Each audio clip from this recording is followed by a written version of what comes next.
Chapter 509, Ironclad Merchant Ship, also possesses the ability to turn spoken words into reality.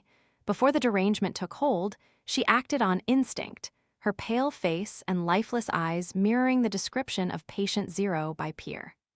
Lumion delved into the catastrophe's details through Franca's letter, gaining a deeper understanding. His speculations, rooted in Peer's answers and behavior, aligned closely with the truth. The divergence lay in Lumion's belief that the initial infected individual was a genuine lunatic that acted on instinct, while official information identified her as a humanoid sealed artifact, still governed by instinct, that lacked intelligence whether in her normal state or deranged state. Lumion's speculations, however, didn't rule out the possibility that the young woman had transformed into a true lunatic, one that instinctively spread derangement, due to some form of corruption, necessitating her sealing. As for why it was a seal and not a direct eradication, Lumion could roughly guess the reason. The ability to kill anyone at will was still coveted, despite various restrictions. The power to eliminate anyone at will remained highly sought after, despite certain constraints.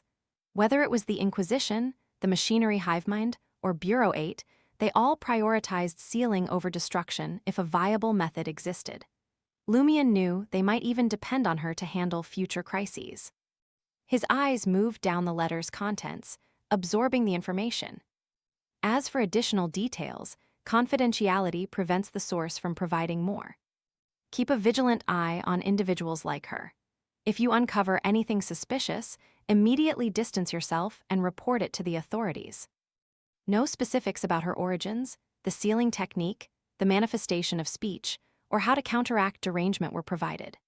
No concrete seal level or number, despite Dartle's abnormality and prior descriptions.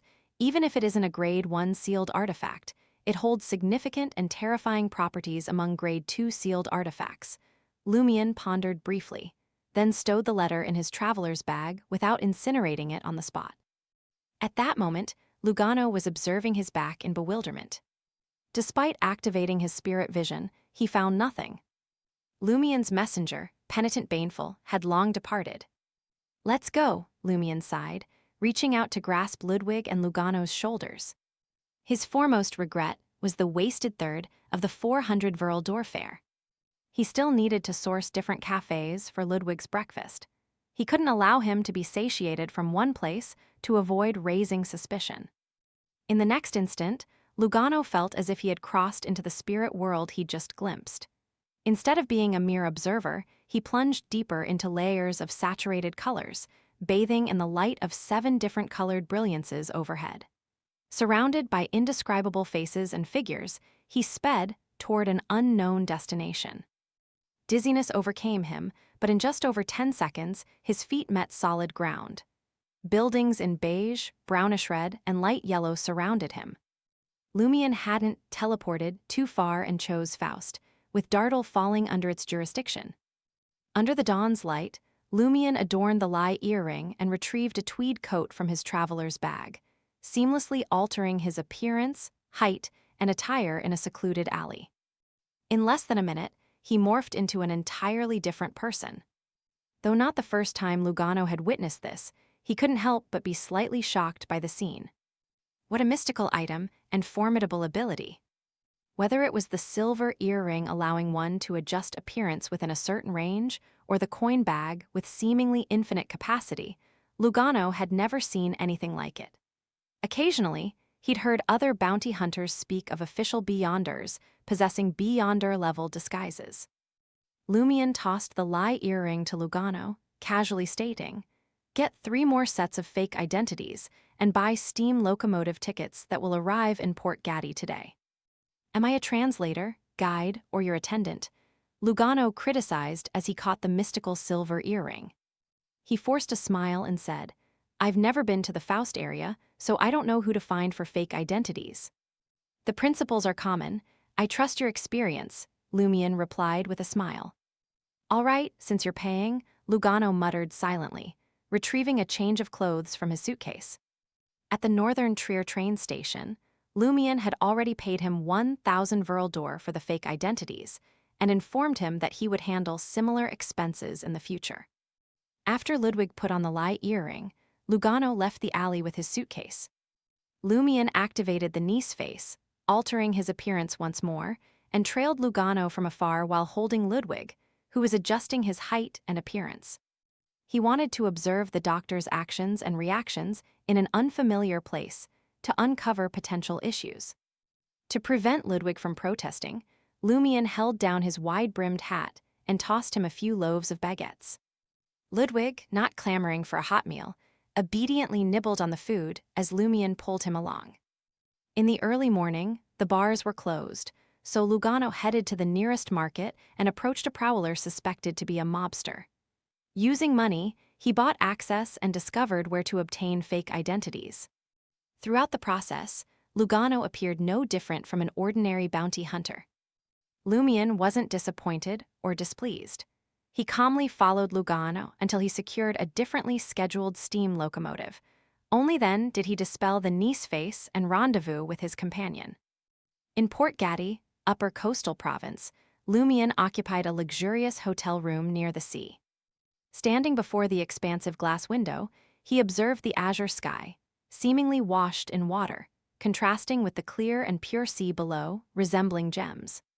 The clear and melodious calls of gurgling seabirds, accompanied by their graceful figures, traversed between white clouds, white beaches, and ship masts. Even without opening the window, Lumian could intuitively feel the refreshing sea breeze from the sea. This port, a main entry point for products from industrial cities in the West Midseashire coast into the Fog Sea, was famous for trade and shipbuilding, boasting prosperity. Contrary to Trarian's beliefs about scarce sunlight in the north, Port Gatti remained perpetually bathed in sunlight, with autumn maintaining a mild temperature. As Ludwig chewed, Lumian admired the seascape and distant harbor, awaiting Lugano's return with tickets to the Fainapotter Kingdom's Port Santa. At that moment, penitent Baneful, abnormally tall and clad in a black clergyman's robe, emerged from the void, silently handing Lumian a letter.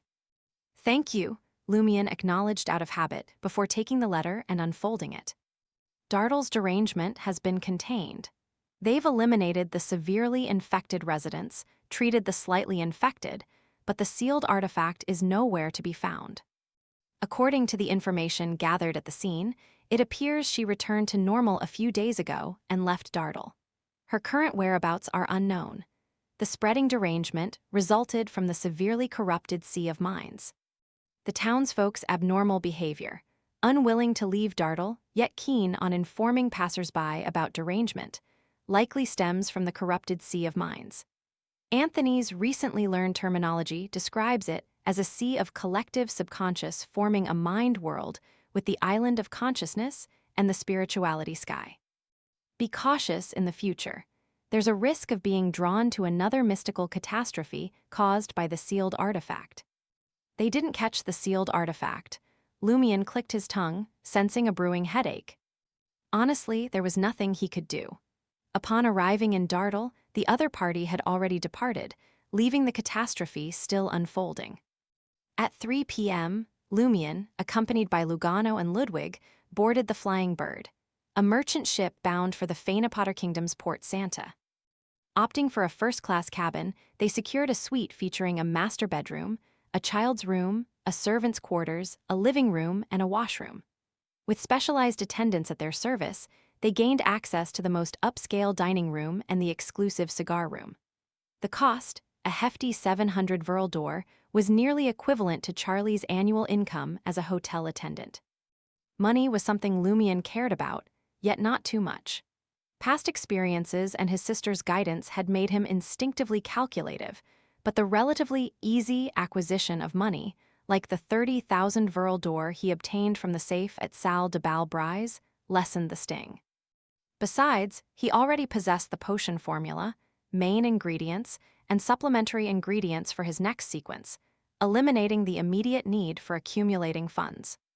As a devoted reader of the Adventurer series, Lumian knew of the numerous human-shaped treasures at sea.